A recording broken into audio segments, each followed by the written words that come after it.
देश के युवकों, देश के कर्णधारों, मैं डॉक्टर डी तिवारी एसपीटी शिक्षा के माध्यम से आप लोगों को हिंदी के प्रथम सोपान ध्वनि वर्ण वर्णमाला बोध को पढ़ाया।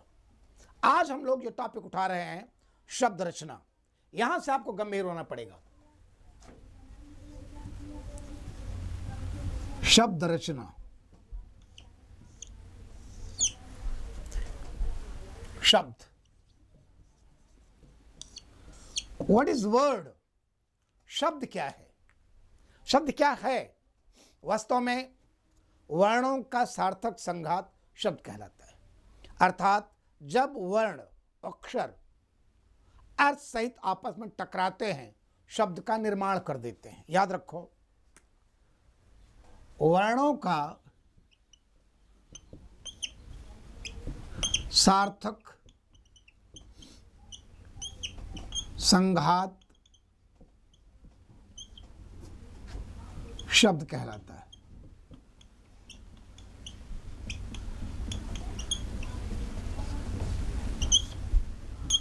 वर्णों का सार्थक संघात शब्द कहलाता है। संघात क्या मतलब होता है? टकराहट, संघर्ष। जब वर्ण आपस में अर्थ से टकराते शब्द का निर्माण करते हैं। जैसे गंगा, जैसे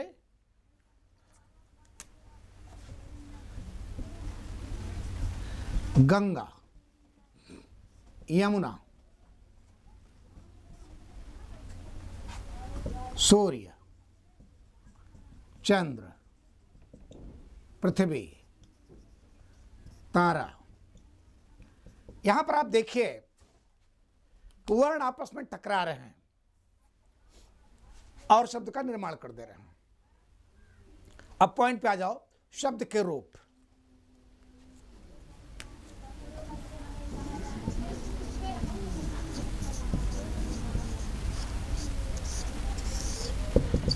यदि मैं आपसे पूछूं how many form any word has, शब्द के कितने रूप हैं? 2, 3, 4, 5। एग्जाम में सवाल बनता है, कैसे आता है याद रखिए। पहले तो यह आ गया शब्द के कितने रूप होते हैं, 2, 3, 4, 5। दूसरा आ गया कि लिखित रिटर्न में शब्द के कितने रूप हैं उनकी विवेचना कीजिए। तो आपको लिखना पड़ेगा। शब्द के 2 रूप हैं।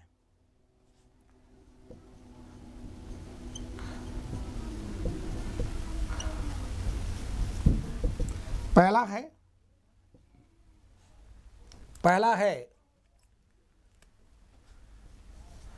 शब्द का सार्थक रूप और दूसरा है शब्द का निरर्थक रूप। याद रखो बच्चों, शब्द के 2 ही रूप होते हैं। शब्द का भेद मैंने नहीं कहा, रूप। एक सार्थक रूप, एक निरर्थक रूप। सार्थक मन क्या होता है? अर्थ सहित, means all those kind of words which has their meanings. वे सारे शब्द जिनका अर्थ हो वो सार्थक शब्द है। शब्द का सार्थक रूप, शब्द का सार्थक रूप।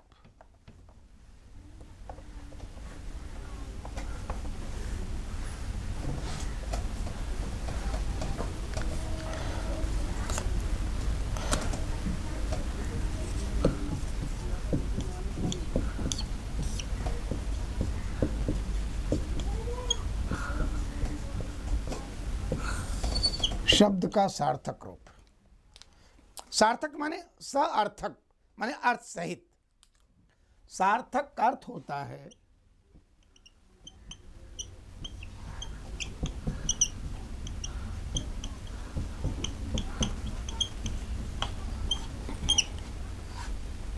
अर्थ सहित।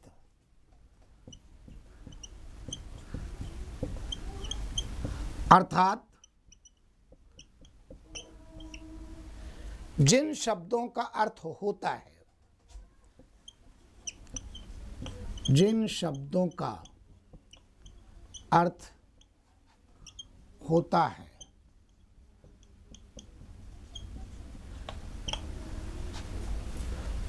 वे शब्द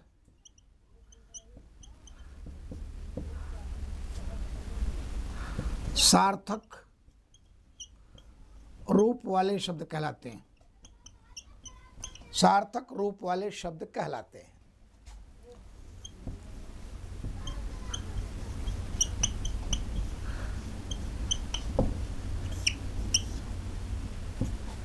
Means all those kind of words which has their meanings, अर्थात जिन शब्दों का कुछ अर्थ होता है। सार्थक माने अर्थ सहित, सार्थक अर्थ सहित। जैसे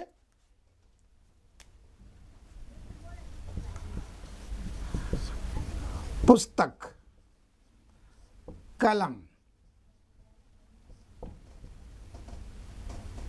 माता, पिता, नगर, गाय आदि, इनका कुछ अर्थ है। ये शब्द सब असार्थक शब्द है। और एक रूप शब्द का और अर्थ है, वो क्या है? शब्द का निरर्थक रूप। शब्द का निरर्थक रूप।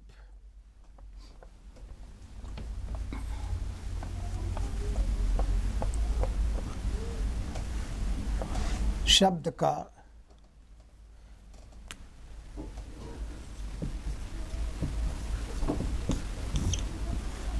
निरर्थक रूप।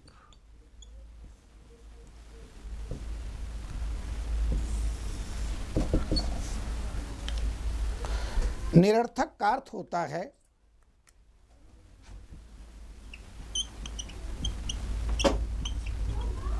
का अर्थ होता है बिना अर्थ के।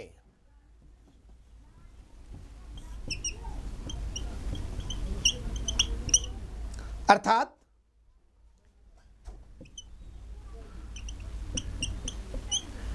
जिन शब्दों का अर्थ नहीं होता है,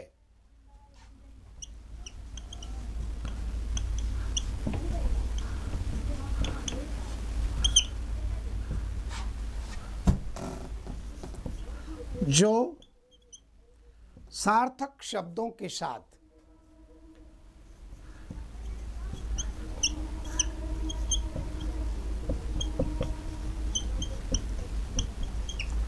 बोलचाल में आ जाते हैं, बोलचाल में आ जाते हैं,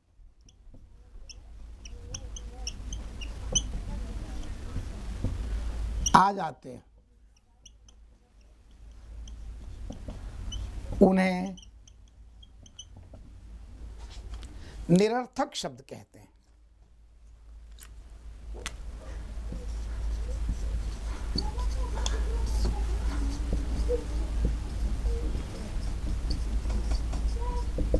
मतलब क्या मतलब हुआ? All those kind of words which has no meanings but which used to occur their places with those kind of words which are meaningful। माना जिन शब्दों का अपना व्यक्तिगत कोई अर्थ नहीं है, जो बोलचाल में आ जाते हैं, इसका प्रयोग हम लोग सब करते हैं, जो अर्थहीन है। जैसे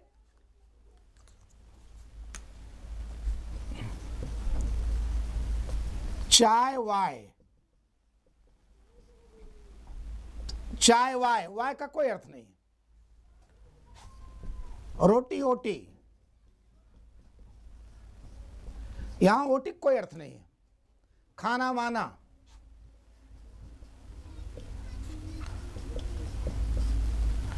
यहां वाना कोई अर्थ नहीं है।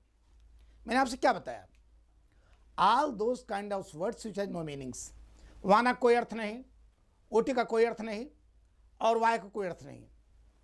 But these words use to take their places with those kind of words which are meaningful. परंतु वे उन शब्दों के साथ प्रयोग में ला दिए जाते हैं जिनका कुछ अर्थ है। जैसे चाय का अर्थ है, वाय लग गया। रोटी का अर्थ है, ओटी लग गया। खाना करते हुए खाना लग गया। क्लियर? ये निरर्थक शब्द है। अब आप आ जाइए सार्थक शब्दों के वर्गीकरण पर, जो सबसे मुख्य है। सार्थक शब्दों का वर्गीकरण।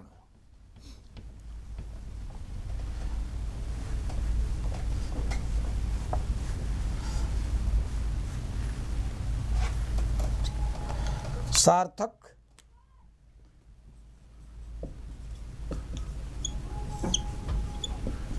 शब्दों का वर्गीकरण।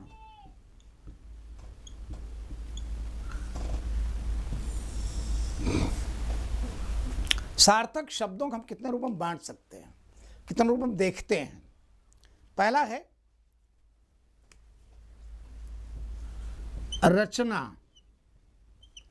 के अनुसार शब्द।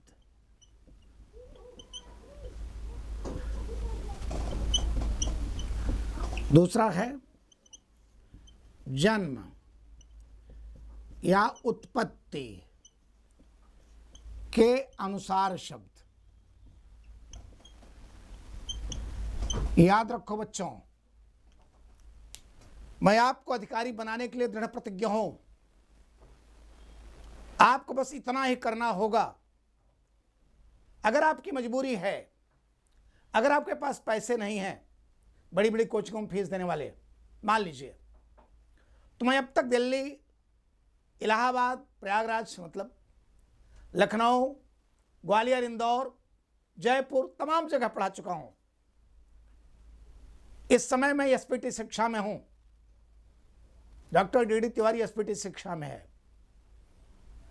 आप एसपीटी शिक्षक जुड़ जाइए और आप खुद एहसास करेंगे कि मंजिल आपका कदम चूमेगी, आप खुद मंजिल पाएंगे। बशर्ते आपको परिश्रम तो करना पड़ेगा। मेरे दोस्तों, केवल सपने नहीं देखा जाता। सपने देखा ना बड़ी बात नहीं है, बड़ी बात होती है सपनों को पूरा करना। सपनों पूरा करने के लिए, सपने पूरा करने के लिए आदमी को आगे बढ़ना पड़ेगा। अगर सोचने से काम हो जाता ना, तो आप बैठे बैठे आप एक पल में सोचते अरबपति बन जाते, जो कि नहीं है, जो कि नहीं है। ईश्वर भी सब कुछ होते हुए एक पल में वे सोच नहीं पाए कि रावण को मैं मार डाला। संघर्ष करना पड़ा रावण को मारने के लिए। भगवान को भी कर्म करना पड़ता है। भगवान होकर कोई कर्म से प्रतिविरत नहीं है। याद रख, भगवान होकर भी कोई कर्म से प्रतिविरत दूर नहीं है। करना पड़े कर्म। हाँ, यह है कि आपको मददगार मिलेंगे, सहायक मिलेंगे।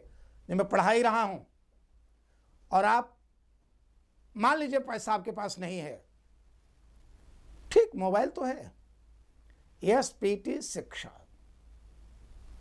और इतना आसानी सहजता से मिल जाए, कितना सरल है। यही मैं आपसे बार बार कहता हूं, एक बार अपने से जूझ ले यार, एक बार हिम्मत कर, एक बार सिर्फ। हम मानते हैं कुछ बच्चे ऐसे भी हैं जो मजदूरी करते होंगे। अगर न रोज मजदूरी करें तो शाम को भोजन घर वालों को न मिले, लेकिन इसका मतलब नहीं कि वो फाइनल है। जिंदगी की शुरुआत है वो, है ना। याद रखिएगा हमेशा, जब आप संघर्ष शुरू करते हैं तब ईश्वर आपकी परीक्षा लेता है। अगर आप हार मान गए तो आप गए, और आपने संघर्ष किया, मुस्कुरा कर आगे बढ़े। हार नहीं मानूंगा, रार नहीं ठानूंगा, अटल जी की बात। हार नहीं माने तो आपको मंजिल अवश्य मिलेगी। आज नहीं तो कल करना आपको है। सब कुछ आपको मुट्ठी में कैद है। और एक बात और जान लो बच्चों, मैं आपको बार बार कहता हूं, इस दुनिया में मौत से ज्यादा क्या है? मौत ज्यादा क्या हो सकता है? जिंदगी में कष्ट कुछ नहीं। जब उससे डर नहीं, पता नहीं कब किस पल हो जाए, तो कर्म से क्यों डरो यार, आगे बढ़, बंदा आपके साथ हाजिर है। और एक बात और सुन लो, पीसीएस प्री का रिजल्ट आ रहा है, और मैं पीसीएस मेंस के लिए यूपीपीसीएस सामान्य हिंदी 150 नंबर का आती है और निबंध 150 नंबर का 3 नंबर मेरी मुट्ठी में कैद है, मैं आपको एसपीटी शिक्षा में पढ़ा दूंगा। यहीं से आप बनिए पीसीएस, उत्तर प्रदेश पीसीएस निकालिए, 300 नंबर आपकी मुट्ठी में रहेगा और 250 से 300 के बीच में नंबर दिलवाऊंगा, मेरा वादा है। रेगुलर क्लास आप लेंगे बस। खैर, जन्म या उत्पत्ति के अनुसार शब्द। तीसरा है अर्थ के अनुसार शब्द।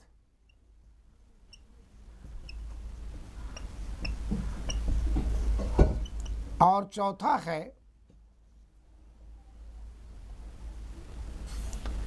काव्य शास्त्रीय अर्थ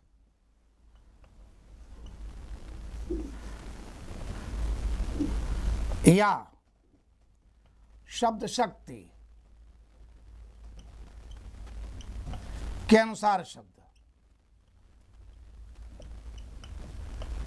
और पांचवा है विकार या प्रयोग या रूप परिवर्तन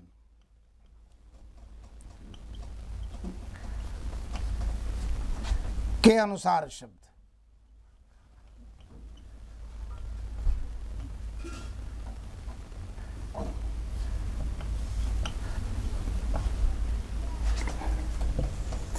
यदि आपके एग्जाम में आए सार्थक शब्दों का वर्गीकरण कितने रूपों में है, कुल 5 रूप में है।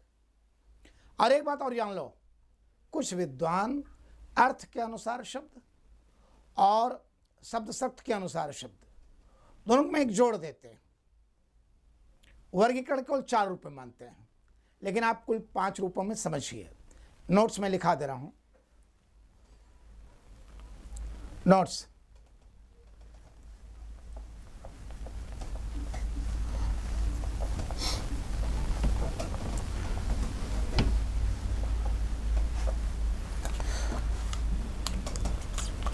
कुछ विद्वान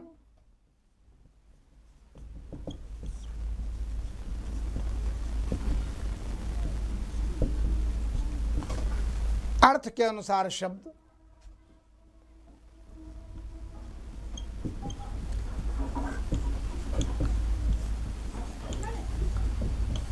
और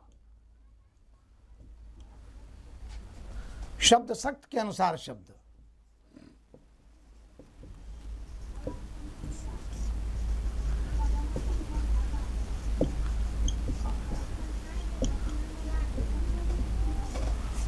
दोनों को एक में जोड़ देते हैं। दोनों को एक में जोड़ देते हैं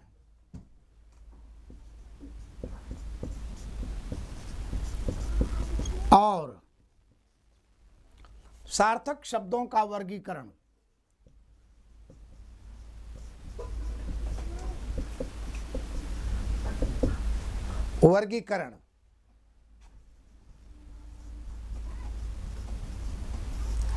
केवल 4 रूपों में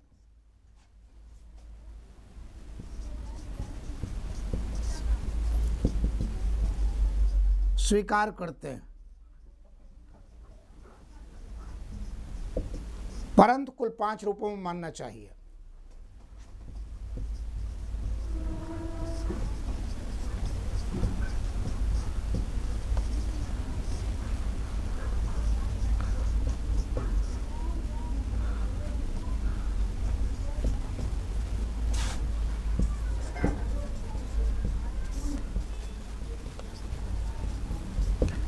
याद रखिए, अगर आप एग्जाम में आता है सार्थक शब्दों का वर्गीकरण कुल कितने रूपों में होता है, तो कुल 5। मुख्य आ जाए तो मुख्य 4। क्लियर? पहला है रचना के अनुसार शब्द।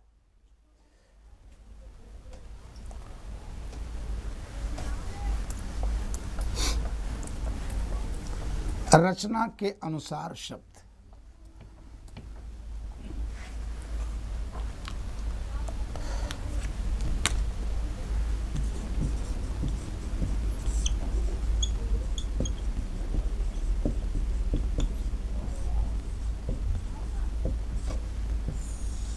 याद रखना, रचना के अनुसार शब्द के केवल 3 भेद हैं।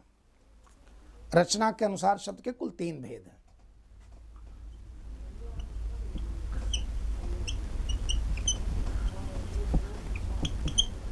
शब्द के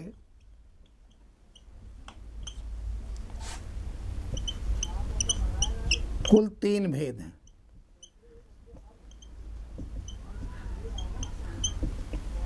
पहला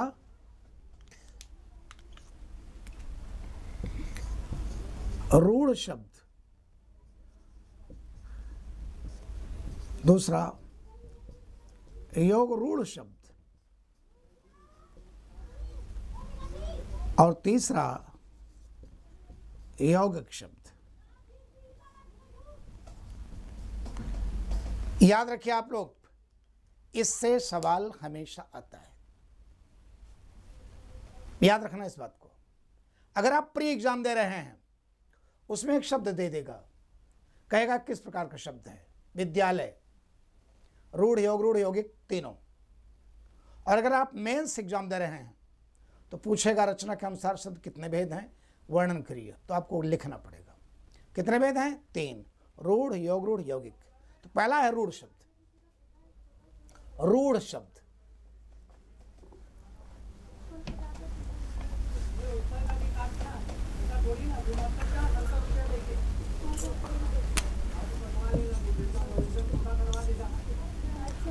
रूढ़ शब्द,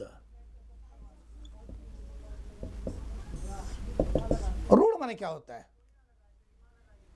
मीन्स जिन शब्दों का विभाजन नहीं किया जा सकता, all those kind of words which cannot be divided, and after dividing those words has no separate meanings।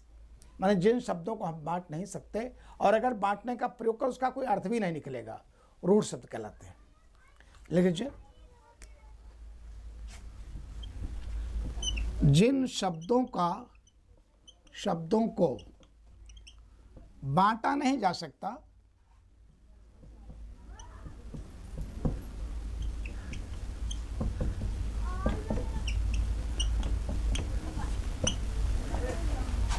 जिनमें उपसर्गों का प्रयोग नहीं होता,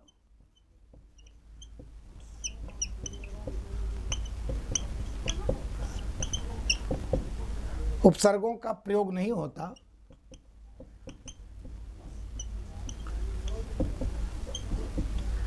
ऐसे शब्दों को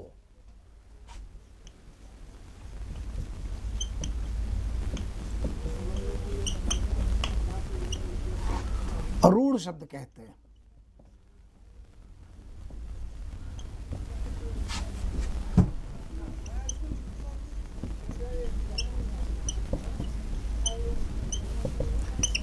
जैसे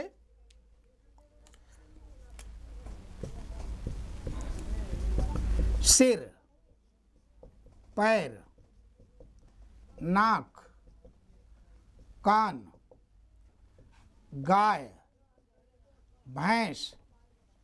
मैंने आपसे कहा, क्या कहा, all those kind of words can be divided, जिसको हम बांट ऐसे, जैसे सिर है, सिर मतलब सिर, शीर्ष। अगर सिर को अलग करो, सी और र का अलग कोई अर्थ नहीं, रूढ़ है। पैर, पै और र का अलग कोई अर्थ नहीं। नाक, ना और का को अलग करो, कोई अर्थ नहीं। टोपी, टोरपी का अलग कोई अर्थ नहीं। पंखा, पंख और खा का अलग, means all those kind of words can not be divided, इसको हम बांट नहीं सकते। कान, का और ना का अलग अर्थ नहीं, गाय का गाया क्या अर्थ नहीं। रूढ़ शब्द जिनको हम विभाजन नहीं कर सकते, उनमें उपसर्ग लगा ही नहीं रहता, तभी रूढ़ शब्द बनता है, रूढ़ शब्द है। दूसरा है योग रूढ़ शब्द।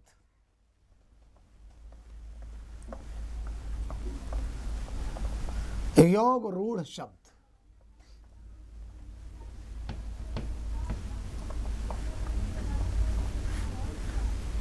योग रूढ़ शब्द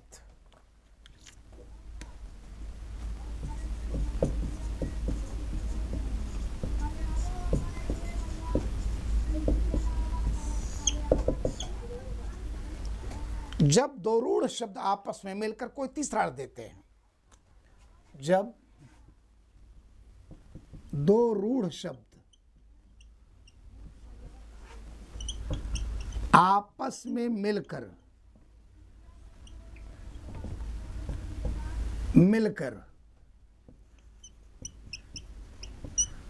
कोई तीसरा अर्थ देते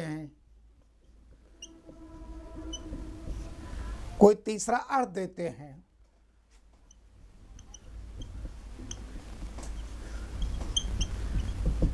ऐसे शब्दों को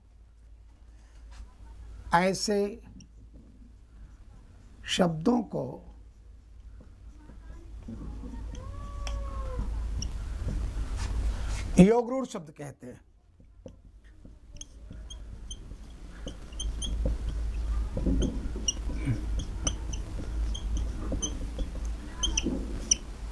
मैंने आपसे क्या कहा, जब दो रूढ़ शब्द आपस में मिलकर तीसरा अर्थ देते हैं, ऐसे शब्दों में हमेशा बहुब्रीहि समास होता है। दिमाग में रखे रहो।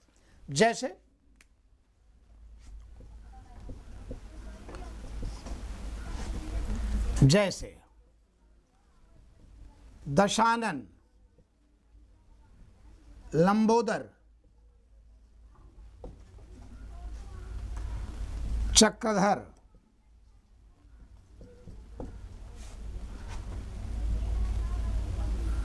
खग, पंकज आदि। देखो कैसे अर्थ बना रहे हैं। पहला दशानन, दो रूढ़ शब्द कौन कौन है बताइए? दश और आनन, और दोनों मिलकर क्या बना दे रहे हैं? रावण को बना दे रहे हैं, तीसरा अर्थ दे रहे हैं। जैसे है लंबोदर, लंबा और उदर, दोनों मिलकर क्या बना दे रहे हैं? गणेश को लंबोदर, लंबा पेट जिसका। तीसरा चक्रधर, चक्र और धर, अर्थात चक्र को धारण करने वाले कौन है बताओ? विष्णु। तीसरा है खग, ख और ग, आकाश में गमन करने वाला अर्थात पक्षी या जहाज बना दिया। ऐसे है पंकज, पंख और ज, पंख में कीचड़, कीचड़ में पैदा होने वाला, कीचड़ में पैदा कमल, जलकुंभी, जो भी पैदा होता हो। क्लियर? दिमाग रखे रहो कि जब दो रूढ़ शब्द आपस में मिल करके कोई तीसरा अर्थ देते हैं, उन्हें क्या कहते हैं? योग रूढ़। एक नोट लिख लो, नोट। जिन शब्दों में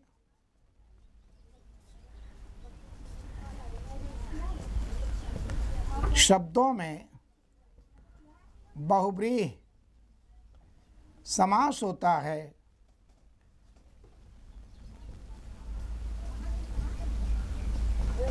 वे सभी शब्द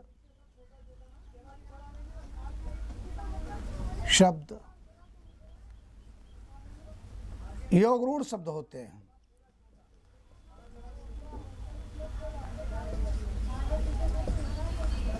योग रूढ़ होते हैं।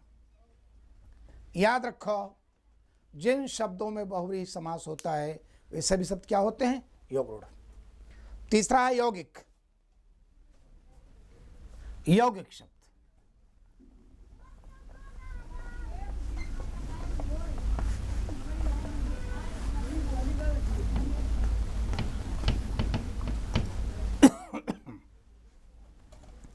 यौगिक शब्द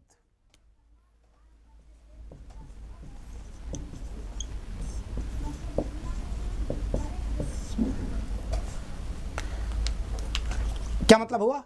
जब दो रूढ़ शब्द मिल करके आपस में कोई तीसरा अर्थ नहीं देते, उसी शब्द से संबंधित अर्थ देते, यौगिक कहलाता है। याद रखो, इसमें बात वही है, थोड़ा बदल गया बस। जब दो रूढ़ शब्द आपस में मिलकर कोई तीसरा अर्थ नहीं देते, केवल उसी शब्द से संबंधित अर्थ देते हैं, यौगिक का। लिख लो, जब दो रूढ़ शब्द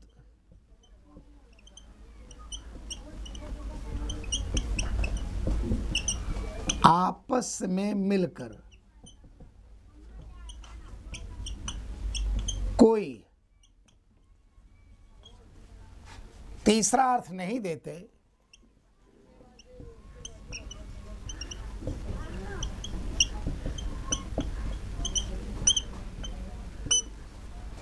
केवल उसी शब्द से संबंधित अर्थ देते हैं,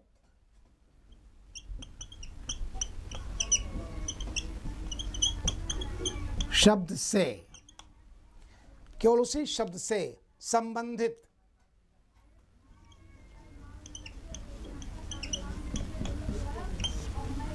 अर्थ देते हैं,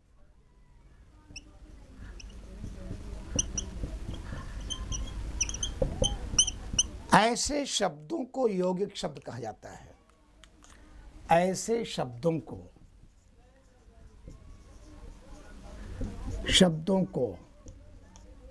यौगिक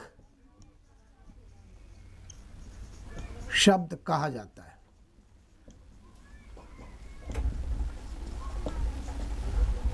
जैसे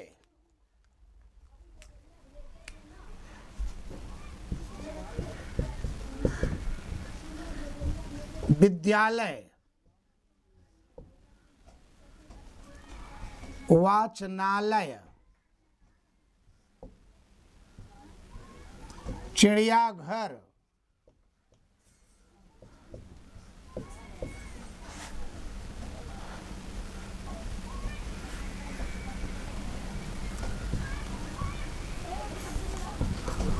रोग मुक्त आदि। अब आप खुद देखिए, जैसे विद्यालय, दो रूढ़ कौन कौन है? विद्या और आलय, दोनों मिलकर अर्थ क्या दे रहे हैं? विद्या का घर। अच्छा, योग रूढ़ और यौगिक में क्या अंतर है? योग रूढ़ में दो रूढ़ है, यौगिक में भी दो रूढ़ है। लेकिन योग रूढ़ में था जब दो रूढ़ शब्द आपस में मिलकर कोई तीसरा अर्थ देते थे, थर्ड मीनिंग। और यहां थर्ड मीनिंग नहीं, वही अर्थ। और यौगिक में क्या है? जब दो रूढ़ मिलकर आपस में वही अर्थ देते हैं। विद्या और आलय, दो रूढ़ मिले, विद्यालय माने विद्या का घर। जब कुछ में था चक्रधर, चक्र को धारण करने वाले अर्थात विष्णु, तीसरा अर्थ मिल गया विष्णु। यहां विष्णु नहीं है, विद्या का घर ही है। जैसे है वाचनालय, वाचन में पढ़ना, पढ़ने का घर। पुस्तकालय, पुस्तक का घर, अर्थ वही है। चिड़ियाघर, चिड़िया का घर। रोग मुक्त, रोग से मुक्त। दोनों में दो रूढ़ हैं, याद रखो दिमाग में। एक में तीसरा कोई अर्थ मिल जाता है और एक में वही अर्थ रहता है। इस तरह से याद रखो, दोनों में अंतर यही है। रूढ़ शब्द में क्या, एक बार फिर समझा दूं। रूढ़ शब्द में हम शब्द को बांट नहीं सकते, बांटने के बाद उसका कोई अर्थ नहीं निकलेगा। जैसे मैंने कहा पंखा, पंग और खा कोई अलग अर्थ नहीं है। कुर्सी, कुर और शिक कोई अलग अर्थ नहीं है। घर, घ और र का अलग अर्थ, सब रूढ़ है, रूढ़ है, रूढ़ है। दाढ़ी, दाढ़ी कोई अलग अर्थ नहीं। मूछ का अर्थ, मुंह और छ का अलग अर्थ नहीं है। और दूसरा है योग रूढ़। जब दो रूढ़ मिलकर तीसरा अर्थ देने लगते हैं, जब दो रूढ़ शब्द मिलकर तीसरा अर्थ देते हैं, जैसे आपने कह दिया, ध्यान दो, जैसे आपने कह दिया कि कह दिया जैसे आपने कह दिया, अच्छा शब्द है लंबोदर, लंबा और उदर, तीसरा अर्थ मिल गया गणेश। आपने कह दिया कि दशानंद, दश और आनंद मिल गया रावण। आपने कह दिया नीलकंठ, नीलाकंठ भर गया शिव। क्लियर? तो उसमें दो अर्थ मिलकर तीसरा अर्थ दे देते हैं हमेशा। वो क्या है? योग रूढ़। और यौगिक में तीसरा अर्थ नहीं मिलता, वही अर्थ मिलता है केवल। लेकिन दो रूढ़ उसमें भी है, दो रूढ़ उसमें भी हैं। ठीक है? जैसे अजायब घर, अजायब का घर। जैसे कह दिया गया कि रेलगाड़ी, रेल चलने वाली रेल की गाड़ी, वही अर्थ सेम। सिनेमा घर, सिनेमा का घर, दो रूढ़ हैं लेकिन दोनों मिलकर वही अर्थ दे रहे हैं। दोनों में अंतर यही है। ओके, अपने दिमाग में इस बात रखे रहो। अब एक बात और बच्चों, मैं आपको बता रहा हूं, बार बार मेरी बात सुनो पहले। यदि आपको शीघ्र सफलता लेनी है किसी भी एग्जाम में, मैं सिर्फ आईएएस पीसीएस की चर्चा नहीं कर रहा हूं, यदि वास्तव में आपको अपनी बेरोजगारी दूर करनी है, सफलता चाहिए किसी कीमत पर, तो आप एसपीटी शिक्षा ज्वाइन कर लीजिए। और मैं दावे के साथ कहता हूं, हर स्टेप पर आपको सफलता मिलेगी। अभी हम लोग व्याकरण को शुरू किए हैं, उसके बाद उसका मार्ग और बढ़ाएंगे, आगे चलेंगे और रूप में आएंगे सामने, लेकिन आपको सफलता दिलाएंगे, मेरा वादा है। जय हिंद बच्चों, हम लोग कल फिर मिलेंगे।